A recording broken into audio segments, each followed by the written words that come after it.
48 तास झाले अजूनही आरोपी अटक नाही. आता परत संगमनेर शहरामध्ये दुसऱ्यांदा एका 8 वर्षीय मुलीला छेडछाडणीचा प्रकार घडलाय. कसं बघताय? वडगाव पानची घटना तर दुर्दैव होती.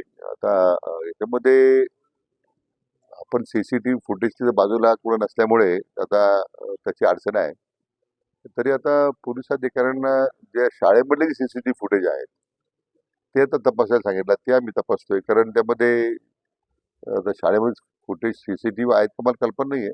पण असली तर मग त्या गेटवर कोण उभं राहत होतं, सातत्यानं कोण त्या गेटवर येत होतं मागच्या 4-5 दिवसामध्ये, असे कोण मोटरसायकलवर मुलं आहेत, एक त्याची माहिती घ्यायला सांगितली. आणि प्लस मला वाटतं दुसरं याच्यामध्ये जी साधारण आम्ही गावातली काही मुलं त्यात समाजकंटक आहेत सामील, तर काही लोकांना आपण चौकशी करता ताब्यात घेतलं होतं. पण त्यांच्याकडून काही फार निष्पन्न झालं नाही.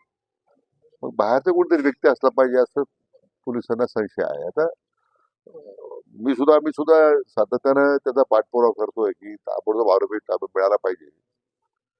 ही जी विकृती समाजामध्ये पसरत चाललेली आहे याचा किती निश्चित करावा थोडा कमीच आहे. संगमनेरची सुद्धा घटना त्याच दृष्टीने आहे. पण मला वाटतं आता आम्ही सगळ्याच ठिकाणी सीसीटीव्ही बसवण्याचा आपण शहरामध्ये निर्णय केलेलाच आहे. परंतु ग्रामीण भागामध्ये अडचण आहे ते ग्रामपंचायतींनी खरं त्यात पुढाकार घेतला पाहिजे. पण तो जरी भाग बाजूला ठेवला तरी आरोपीला अटक झाली पाहिजे हे मात्र निर्बंधित आहे. आपण लवकर त्या संदर्भात आम्ही कारवाई करू. कॅप्टन अशोक खरात यांना अटक झालेली आहे आणि शिर्डीमध्ये त्यांची बरीचशी प्रॉपर्टी आहे. कसं आहे की कॅप्टन अशोक खरातच्या संदर्भामध्ये आता कारवाई सगळी सुरू झालेली आहे. आणि मला वाटतं पहिला गुन्हा तर शिर्डीमध्येच दाखल झाला होता. आणि दाखल झाल्यानंतर मग त्याची मला पूर्वकल्पना होतीच आहे. कारवाई विभागाने मला कल्पना दिली होती आम्ही अशी करतोय. परंतु अशा प्रकारच्या समाजामध्ये अज्ञानाचा गैरफायदा म्हणा किंवा या सगळ्या वस्तुस्थिती ज्या समोर येते ती क्लेशदायक आहे. मला वाटतं त्यातून अशा लोकांच्यामुळे सामाजिक व्यवस्था जी आहे ती बिघडतेच आहे. परंतु धर्माचा आधार घेऊन जे शोषण समाजाचं होतं ते मात्र निश्चितपणे अतिशय क्लेशदायक आहे.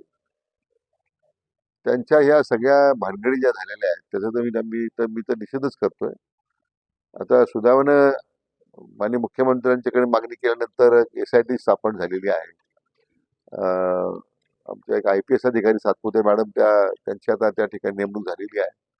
मला वाटतं एक कर्तव्यदक्ष अधिकारी म्हणून त्याची ख्याती आहे. या त्याची जी पाळंमुळं कुठपर्यंत उचलेली आहेत याचं मग कुठे प्रॉपर्टी कुठं आहे, आणखीन कोणाच्या प्रॉपर्टी त्यांनी बळकावल्या आहेत का, याची सगळी चौकशी केली जाईल. त्यांच्या ट्रस्टवरती राष्ट्रवादीचे काही कार्यकर्त्यांची शिर्डीमध्ये जे राष्ट्रवादीचे कार्यकर्ते आहेत, पदाधिकारी आहेत, त्यांच्या ट्रस्टवरती आहेत. आता जे असतील त्याला ज्यांनी जे ट्रस्ट आहे त्यांना ताब्यात घेऊन चौकशी करावी ना. असे या सगळ्या प्रकार याच्याबद्दल एवढं प्रचंड संताप आहे संपूर्ण राज्यभरामध्ये. मला वाटतं जे काही त्याच्यामध्ये जे ट्रस्टी असतील, आणखीन कोणी त्या जवळच्या असतील किंवा त्या व्हिडिओ क्लिप काय आता जवळ 70-78 व्हिडिओ क्लिप आलेल्या आहेत, त्या क्लिपमध्ये कोण आहेत याची सगळी माहिती पोलीस घेतीलच ना. सर, राज्यामध्ये अवकाळी पाऊस झाला त्याचा फटका अहमदनगर जिल्हा विजयनगर जिल्ह्याला बसलाय. काही पंचनामे होते नाही आता स्टँडिंग ऑर्डर्स आहेत आपल्याला की अशा अवकाळी पावसामुळे झालेल्या शेती नुकसानाचे तात्काळ पंचनामे करावेत, याच्या स्टँडिंग ऑर्डर्स आहेत. त्यामुळे मला वाटतं मी आज जिल्हाधिकाऱ्यांना सूचना दिलेल्या आहेत की कुठेही शेतकरी मदतीपासून वंचित राहणार नाही या दृष्टीने 100% ज्या भागात अशा वादळामुळे झालेलं पिकाचं नुकसान आहे त्याचे पंचनामे झाले पाहिजे.